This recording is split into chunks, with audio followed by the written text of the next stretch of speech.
आदमी ने निर्जन द्वीप से बचने के लिए लकड़ी की लाठियों से एक ढांचा बनाया और तभी अचानक पानी के अंदर हलचल मच गई। जैसे ही आदमी ने पानी में देखा तो वह खाली था। हालांकि जल्द ही बेड़ा फिर से किसी चीज से टकरा गया। जैसे ही आदमी ने एक लकड़ी की छड़ी उठाई और जांच करने के लिए आगे बढ़ा तो एक विशाल लाल कछुआ अचानक उसके सामने आ गया। आदमी इतना भयभीत हो गया कि वह बार बार पीछे हटने लगा और अगले ही पल समुद्री कछुआ नाव के नीचे की ओर तैर गया। लेकिन आदमी अभी तक स्थिति को समझ नहीं पा रहा था। जैसे ही नीचे से एक और झटका उठा, उसने घबराकर हर जगह चीजें तोड़ना शुरू कर दिया और उसकी सावधानी पूर्वक तैयार की गई पूरी बेड़ा नष्ट हो गई। वह खुद भी समुद्र में गिर गया और उसे एहसास हुआ कि इस बार वह निश्चित रूप से मर जाएगा। दरअसल समुद्री कछुए का उसे नुकसान पहुंचाने का कोई इरादा नहीं था। जब कछुआ आदमी के पीछे आने लगा तो आदमी अचानक डर के कारण सिकुड़कर बैठ गया। कुछ सेकंड तक उसे देखने के बाद कछुआ वापस मुड़ गया और चला गया। लेकिन वह आदमी निराश था क्योंकि वह बेड़ा जिसे बनाने में उसे 2 महीने लगे थे पूरी तरह नष्ट हो चुका था। जैसे ही वह आदमी पहाड़ की चोटी पर पहुंचा, उसने देखा कि समुद्री कछुआ वास्तव में उसके पीछे पीछे किनारे की ओर आ रहा है। तभी वह आदमी बदला लेने के बारे में सोचने लगा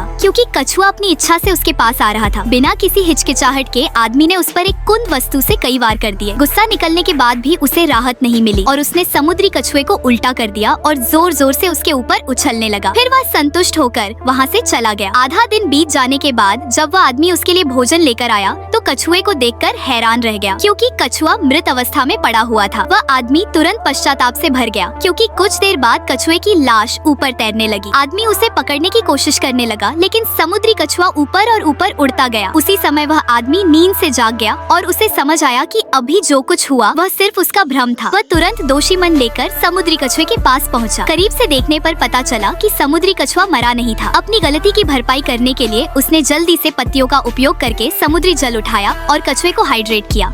इसके बाद वह समुद्री कछुए के पास पहरा देने लगा और उसके सामने झुक गया।